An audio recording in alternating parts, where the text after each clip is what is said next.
Welcome to what is the final chapter of Chainsaw Man Part 2. Before I get into anything, I want to thank you all wholeheartedly for joining me on this journey. Would you ever believe it? It's been almost exactly 6 years since my very first Chainsaw Man video. Kind of poetic. I've been reading Chainsaw Man since day one. I fell in love with the story, fell in love with how Fujimoto writes, fell in love with Fire Punch, his short stories, Goodbye Area, Look Back, the stuff prior, pretty much anything that this man touches, I am wholeheartedly on board with.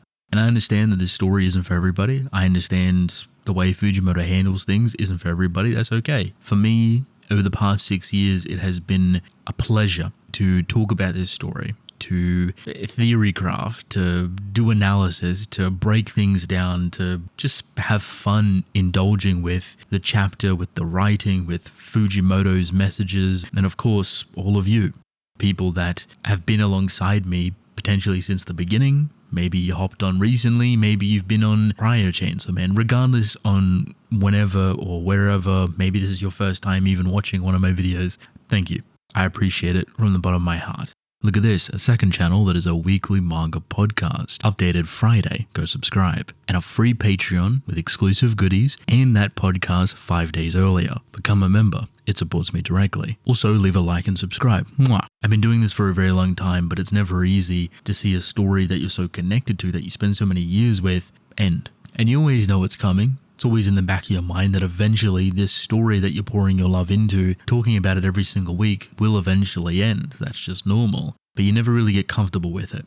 I'm lucky enough that all of you have joined me on this journey. I'm glad I got to talk about it the way that I did. I may have a few other things up my sleeve for future stuff, but for now it is the finale, the end of the series. I have important context. When I woke up this morning, I didn't read the chapter. Not instantly. I didn't even go on Twitter. I knew it was out, but I gave myself a bit of time to, wake up, do my morning routine, and then I read it. And then I did not touch Twitter at all. I just kind of let it ruminate in my head, just to try and digest my thoughts. And for the past, what feels like 10 odd hours, I've just been doing other work and sitting here thinking about it, trying to figure out whether I love this chapter, hate this chapter, kind of in the middle, feel about it, like really trying to decipher where my thoughts are. I avoided Twitter for as long as possible because I know instantly, as soon as I opened up, Landfield, because everyone's going to have super volatile opinions, really loud, really quiet, all over the place. People love it, people hate it. It's the worst thing to ever exist. We've been through this before.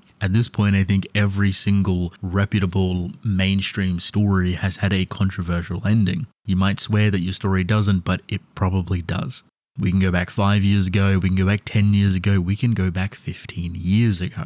Chainsaw Man is a very passionate story, and people are very passionate about it. My goal today is to express how I feel. I want to make this clear, I'm not here to convince you. I have put 6 years into this story, 7 years, 8 years, whatever. Like I've been reading it since chapter 1, but content-wise, I've put 6 years in here. Clearly, I have a bias. I have an enjoyment for Fujimoto's writing. I'm not here to convince you. I'm not here to prove myself on why I may like certain things and why I may dislike certain things. If you hate this chapter, if you hate Chainsaw Man, if you despise Fujimoto right now, that's you. You're allowed to have that opinion. It does not bother me at all. If you love this chapter, if you adore it, if you think it's absolutely perfect, again, that's you. You're allowed to have that. Simply, I want to express how I feel in an honest manner, and if people consider that glazing or either hate farming, I understand that as well. I sat on this chapter for a while because I couldn't get behind it originally. I read it once and I felt a bit odd. I'm trying to sit here and figure out what is Fujimoto trying to get? Like, what's the point, right? Am I missing something? Do I have to try and decipher some Da Vinci Code to understand all of this? And the more I kept thinking about it, the more I kept burning my mind out. I was like frazzled at one point. I'm like, man, I need to take a break. So I took a break, didn't even think about it, just went off and done some other things, came back, reread it, and I still felt the same way. I still felt kind of confused. Like I knew this ending was coming. We knew it had the announcement. We knew this was going to be the final chapter, but I don't think you expect the level of putting a massive story into a singular page type thing, big object going into small hole, to really hit you as hard as it does until you actually experience it. Like, how difficult is it to force something of this magnitude into a singular chapter? there's a lot of things we have to clarify, or a lot of things that we would like to be clarified, or a lot of things that potentially should be clarified. So we're kind of running through these ideas of like, oh, this should happen, this should happen, this should happen. I want this, and this, and none of it gets mentioned at all. None of it gets talked about, but that doesn't make it bad. So now I'm sitting here like, okay, well, I didn't get the things that I personally wanted. I have to kind of try and disconnect from my own wants and just try to see what Fujimoto's doing. But even then, in all honesty, I struggled for a bit. And this isn't me saying that if you go back and read it, 5 times, 10 times, 20 times, you're suddenly going to love it. This isn't me saying that you're going to love it, a month from now, 10 months from now, 4 years from now. This is just how I went with it. Because at first it didn't hit, second time it didn't hit either, third time it felt a bit odd, and then a couple of hours passed, and before I knew it, I've been sitting here for 10 hours prior recording this, and something kind of clicked. It didn't magically make anything better or completely quell my thoughts, but I felt okay. And I don't know if that's the relief of this story finally being over, the relief of being disconnected from the absolute dribble that a lot of the community gets sparked up with, and I try to disengage from that as much as possible. But still, it's any big story that's ending, you're going to see it on your timeline for the next week, or until something bigger overtakes it. But for some reason, I felt okay. So I was like, all right, let me go back, read the chapter again, and I started to kind of piece together things that I actually like about this idea, but I think Fujimoto just went about it in the wrong way. Like, in a way that feels too redundant, too minimalistic, too stoppy and starty, if that makes sense. I don't think the series needed 50 more chapters, but potentially another 10 to streamline this process, maybe another 5, maybe another 3, would have helped alleviate, I think, the burden of what this chapter does in a jarring manner. It's a lot to swallow for a finale. You have to get behind a lot of different ideas, but if you kind of can, you may not be entirely mad at it. You might be disappointed that, sure, he could have handled it differently, of course, but the things in here I don't find necessarily bad. Maybe I can tell you what the click was. There's a couple of key moments in this chapter that stand out to me like really alarmingly. It's the moment when Asa calls Denji Chainsaw Man. Mind you, Chainsaw Man has been erased. The story has changed, or quote-unquote reset, back to a timeline where Chainsaw Man doesn't exist. I want to clarify that I don't think this is reversing time, but rather creating a new timeline starting from there without Chainsaw Man. You might think that's unimportant, but there's a bit of semantics in there. I don't know. There is a bit of funniness in that confusion though, what I'll get to in a moment. When he's called Chainsaw Man, there's a small picture of Denji's heart with the picture of Pochita, where his heart would be, right? And we've come to obviously know that that is Pochita. So there's two train of thoughts when you see that picture. Either you think this is just like symbolism to what Chainsaw Man was throughout this story, as Denji's beating heart, or the other side you think it's literal, that Chainsaw Man is being spawned into this world once again, just by the name being born by Asa, in a way that Asa is recreating Chainsaw Man. The click, for me, is that Chainsaw Man is messy. Very, very messy, and the story tries to make it clear that Chainsaw Man does not work in a linear fashion. He does not erase things and suddenly the whole world just forgets and people move on. That's not how it works, and that's never how it worked. Every single thing that he erased, humans have had things attached to it that remained, and humanity has evolved around the missing construct or concept. Now, you can argue it's different with Pochita because he's erasing himself. Would it really be that though? If his power is so fundamentally broken where it doesn't even abide by its own rules, why would it necessarily abide by its own rules now? Pochita erasing himself feels like something that he's done before. And this is what I said 2 weeks ago on a tweet where I kind of ish guess the ending in a really simplistic way for this story, in saying that this feels like a reset, that Pochita has done this before. And it's not for Denji, it's not for Asa, it's not for people, but it's because humanity has broken itself. That Chainsaw Man or Pochita is a pillar for all of these concepts to rotate around, and that if the world starts to crumble and all these concepts start to disappear, things get erased that shouldn't be, like death for example, you mess with the timeline, you mess with humanity. So the only way that you can realistically, quote unquote, reset everything back to normal, back to the functioning world, you need to start at the beginning.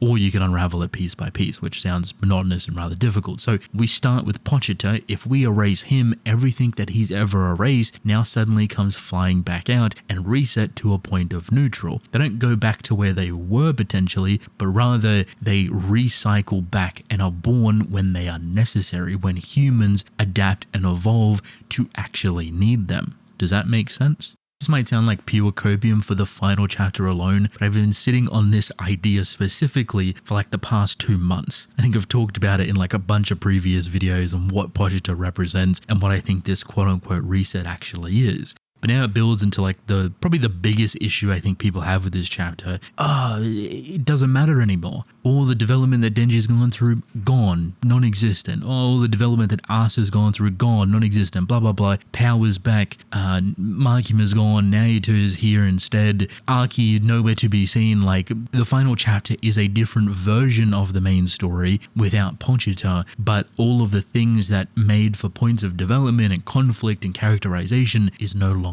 there.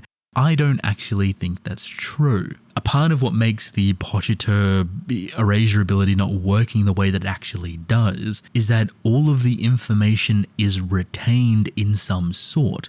So while this may be a brand new world, a brand new timeline, a new quote-unquote dream, so to speak, if Pochita were to be reborn, then the things that Denji doesn't have could potentially also come back. But that doesn't really answer people's concerns, right? Because it's a hypothetical. We're not getting any more chapters. We don't know if Pochita is ever going to come back. So we don't know if the experiences of what that held would naturally come back. And that's true. The development that you've had throughout the story doesn't suddenly become insignificant because we jump into a different timeline. But I don't necessarily think that development has regressed, or things have been made convenient, or Asamitaka has regressed as well, because we're back to square one. And that mostly feels like because we're not reliving the same story, but rather we're starting a new one. Does that sound like semantics? Like, it's a new story, so it's like, it's not technically regression, but like we're kind of setting Denji back to like a resetted period. But it's odd that characters, relationships and things, it's funny how humans have evolved from their experiences, and it feels like, and I could be very much wrong about this, it feels like the characters in here still retain the experiences that they've gone through. They don't recognize each other, they don't understand each other, yet their relationships oddly fall into a similar pattern. Like Power's characteristics are still there, Denji's characteristics are still there, they're just changed and tweaked a little bit. Even Asa's characteristics are still there, they're still the same people. And if Chainsaw Man were to return, perhaps those old experiences could come flooding back into their new experiences. Copium 101, perhaps? Regression for me is an interesting topic because I don't think a lot of people, I don't want to say they don't understand regression, but like I don't think if an author intends to write a character in a regressive way, like make them stunted or make them tiptoe or fall backwards on themselves purposefully, that doesn't make it bad writing or it doesn't make it unenjoyable. People enjoyed Denji as a character for a very long time, even with how he backstepped over himself. I mean, sure, he's learned a lot of things from him. I think what people wanted was something more streamlined, more purposeful, more engaging, like, just make Denji heal from his trauma, from his childhood. Just have him move forward and learn to grow, which is fine if you want that type of story, but I don't think Chainsaw Man was ever that story. Which is maybe why I'm okay with the idea of regression and the idea of an alternate timeline perhaps being better for Denji rather than him not actually growing from it eventually. Does that make sense? Am I spitting nonsense here? Am I getting caught up in my own delusions right now? I don't have a hate-love standing for regression. I think characters are very circular in nature, and to write them, bringing them full circle feels natural, feels great, and you can kind of take that however way you see fit. I see a lot of people boil down regression into being like a straight line and that suddenly all the development just gets undone, but the experience was there to begin with, so it technically doesn't. It's weird. You're getting into like these real nitty-gritty semantics of what like you may consider good writing or not, or what you value and what you don't value, and it's night and day. At the end of the day, it comes down to perspective and whether an author wants to challenge himself or challenge the readers or just have things handed over on a silver platter. If you want things to be a straight line, if you want things to progress naturally and easy and have this type of growth, that's okay. It's just going to be handed to you on a silver platter without any real challenge. There's nothing wrong with that. It doesn't make the writing better or worse. It doesn't make the story you're reading suddenly slop. But because a story suddenly doesn't do that, or answer all of your questions, or have decent explanations, or tiptoes around Denji and Asa and not growing them the way that they technically quote-unquote should be growing, suddenly it's bad. We got Pochita out of the way. He's messy. His power doesn't work the way that you think. It's not straight, all-out erasure. Humanity evolves. Things can be different, blah, blah, blah. The story has shown us that. We've talked about regression. No more comment on that. You either like it or you hate it, or for whatever reason you think that the whole story is meaningless now, but the journey is also what matters. Let's just put that there. Like, let's talk Asa. This is probably my most disappointing part of this, because I think there is ways to take Asa in a better direction and to have her conclusion feel more self-fulfilled rather than Denji's fulfillment. I don't know if that makes sense, which sits you into a couple of different categories. Fujimoto loves Asa Mitaka, Fujimoto hates Asa Mitaka, Fujimoto got burnt out writing Asa Mitaka, Fujimoto couldn't balance Denji or Asa Mitaka, and he had to kind of sacrifice one or the other. Take your pick. To me, Asa was the bread and butter of this story since the beginning, and I absolutely adored her character. I think the way Fujimoto approached her originally was really intentional, and this is where I'm going to get into a little bit of a controversial topic, but I think halfway through the story, Fujimoto called it quits. He had enough. And not in the sense like, I'm just going to dog walk my way to the ending. No. I think whatever ideas that he had planned for Asa, even the stuff with Denji, the stuff with Yoshida, even Naoyuta, we're going that far back, I think he avoided it entirely. You could call it burnout, you could call it just being bored, you could call it not wanting to write Chainsaw Man anymore, you could call it seeing another 5 years on this story and being like, wow, I don't want to write another 5 years worth of content. Take it as you will. I genuinely think there was more for this story just based on the first quarter, right? Because where we started and where we ended almost feels night and day again. Chainsaw Man Part 1 does not have that. Some people may make you want to believe it, but it doesn't. It's very concise of an idea all the way through. And its ending I find to be brilliant. I like it a lot. Chainsaw Man Part 2 at the beginning felt concise, but then later started to lose itself. Ideas felt a little bit watery, the direction felt a little bit off and all over the place, and then you get a stretch of story that feels fundamentally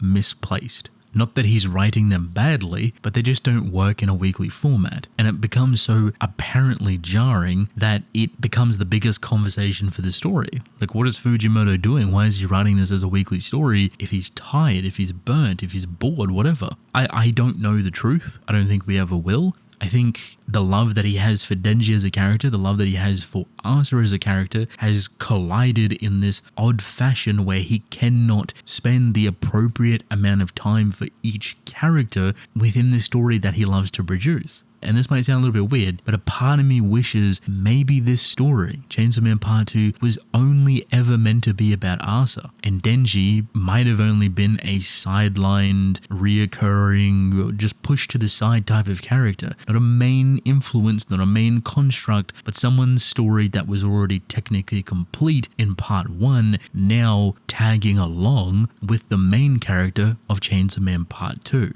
Asa felt like main character material, and for a lot of the story she upheld that energy, especially with Yoru's dynamic. It was a very interesting one, but quickly it whittled down into Denji's perspective and his involvement in the story, and the more we played into that, the more it went from Asa's story and her journey to Denji's original story and him not really growing from it. So it becomes repetitive. You know what I mean? Like, oh, we've seen this before, and then you get reminded that he hasn't really evolved all too much from Part 1, but then you got to remind yourself that this is technically his story. Do you see how it can be a bit confusing? Like, I think he wanted to write both characters. I think at one point he might have even gotten bored with Asa and wanted to bring Denji back in and was struggling to balance their identities with the story that he was trying to tell. At the end of it, it oddly feels like Denji has stolen the main focus of a story that feels so centered around Asa, or at least built around her. It's difficult to complain about because it technically is his story. It's called Chainsaw Man, right? I say it like this because I don't really enjoy Asa's ending. It feels like she's been sidelined now, that she no longer is the main character, and that the journey that she went through oddly gets consumed by the popularity of Denji. Again, this is Denji's story. It is to be expected for him to be told that way. Maybe there should have been a different direction from the beginning of part 2, where their balancing might have equaled each other out a bit better. Or even wherever it started to kind of misplace itself halfway through the story, because the beginning of With Asa is brilliant, maybe trying to merge it a bit better, or to find ways to have them be together in the sense of, development, growth, regression, blah, blah, blah, back and forth, bickering, whatever, taking on whatever thread is in front of them, have that be a bit more seamless with each other. Instead of one main character cannibalizing another main character, cannibalizing that character and back and forth, and who has the biggest spotlight. I say all this, but I kind of like how they ended, at least like as a chapter. I thought it was pretty and kind of sincere. Asa tripping over herself, almost kickstarting her whole journey into the downward spiral of Yoru and the character that she would become after crushing Bucky, because everything happens after that. She just, waves of depression and the horrible feelings that she gets from it. But Denji saves her by dropping a chainsaw, and I think very thematic, very powerful, very pretty, right? Simple, easy, to the point. I say this unironically. I think you could have had the exact same result presented a little bit better for Asa's character. This is the whole Denji consuming Asa a little bit too much. If you had the exact same setup, she's running, she trips, and Denji drops the chainsaw, tries to save her, but instead Asa catches herself mid-fall, doesn't crush Baki, gets up, dusts herself off, and continues on the way. That's the exact same result, just giving the value back to Asa. Instead of Denji swooping in to save her and kind of, again, quote-unquote cannibalizing, it's now Asa's priority. I think a simple tweak or change like that would have potentially won over people a lot better. So even now, things are flickering in the back of my mind. Like, I can't wholeheartedly love this chapter, but I also can't wholeheartedly hate it. But I also can't figure out if the reason I can't wholeheartedly hate it is because I'm biased and I've spent many, many years with this story, or I'm ignorant, or maybe it's not as bad as I think it is. So I'm kind of torn in this weird middle. I like certain elements of it. I like the general premise. I think it's very cute. I think it's very Fujimoto. We're not talking about the Big Lebowski, all right? We're not going there. But it makes sense for him. Does that mean everyone's going to suddenly enjoy it? No. Do you have to enjoy it? No. But I just kind of feel like I can kind of appreciate what he's trying to put down. Do I think there was better ways to emphasize his ending? 100%. Like, genuinely, the final fight, everything with Asa, everything with Yoru, even a bit more with Pochita, Denji. This final chapter could have easily been 2 chapters, funny enough, but then you're dealing with an ending where it's like, you don't want to split the final chapter over like 2 weeks. That would suck. There's so many ways to emphasize the point and the idea that he's trying to bring across in his style, in his fashion, better than what he's done now. And that's not me trying to downplay his writing. I'm sure this is not going to be taken well by people. It's like, you found a way to defend it. I'm not defending nothing. Currently, I'm in the okay category, which is like in the early stages of like, but I still have things that I dislike about it. I can't reiterate enough why I think the presentation of this chapter doesn't annoy me at all. Like, at all. I don't think this chapter makes the entirety of the story pointless. It doesn't make Denji pointless, or Asa pointless, or Power, or Pochita, or Aki, or whatever. I don't think it suddenly just nullifies anything and everything that Fujimoto has done. Instead, I think it's a culmination of all of those things leading to this point of genuinely breaking a world and having to have something to fix it. A sacrifice. Something that Denji has always wanted to be, that chainsaw man, he can't actually have. And now he has a mundane life, a mundane world. He's still devil hunting, but he's just a guy. He still experienced that horrible trauma as a child. He still has a lot to go through and deal with, but he does have power now. He even has Naoyuta. I guess I should full circle finalize my thoughts for this. As a standalone chapter, I don't hate it. I don't hate the idea. I don't hate how Fujimoto presented it at all. There is some things in there which I dislike. Asa's involvement and handling for one, and the clarity surrounding Pochita. But my real concerns, my real gripes with the story is the lead up towards it.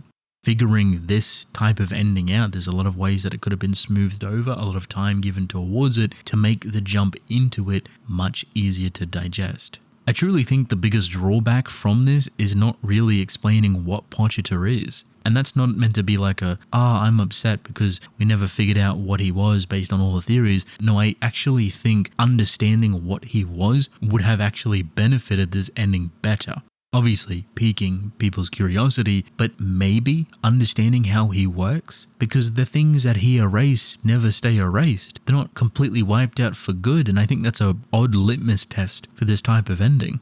The world was fundamentally broken. Something had to be done. At the cusp of all of it, Pochita erased himself. But we know that humans evolve. We know that Pochita is basically a balancer of the universe. If Pochita doesn't exist, what happened previously with the world breaking itself could potentially happen again. But then you could argue that it wouldn't happen again because Pochita doesn't exist. But then my answer would be humans evolve. They adapt. They change. The usage, need, and understanding of whatever Pochita was could eventually return. To put it simply, if a concept is a necessity, foundation, or fundamental to the human existence, if it's erased and it breaks everything, you can't get rid of it. The world would just cease to exist. So things would have to come back. If Pochita himself is one of those things, even he can't be erased and eventually could come back, hence the little Chainsaw Man heart that Denji has. At this time, I don't think I have anything else to add. Could my thoughts change over time? Of course. Could I turn around and be like, man, I really don't like any of this anymore? Of course. And if it comes to that, you'll best believe I'll probably make a video on it. But right now, this very moment, the same day the chapter released, I'm okay with it. I'm not entirely happy. I'm not singing its high praises, but I'm not hating it either. I'm not in the dumps that it's so disappointing that I'll never read a manga by Fujimoto ever again. It's okay to dislike it. It's okay to hate it. It's okay to love it. Whatever you feel, it's up to you. I already know a reception to this is not going to be probably good, but I would like to say that I'm being honest. Really not trying to purposefully sit on the fence to try and take both sides or whatever. I'm genuinely just here in the moment. I don't care about anything else. If that's not believable enough for you, or you don't care about that, whatever, that's fine. It's okay. It's up to you. For now, I will say thank you for joining me on this journey. It's been a wonderful 6 years. I hope I can edit this in time. It's turning out to be quite long, but I appreciate you. I will hopefully continue to do what I always do, just talk about things that I enjoy, explore stories that I love wholeheartedly, and continue moving forward, just like any other day.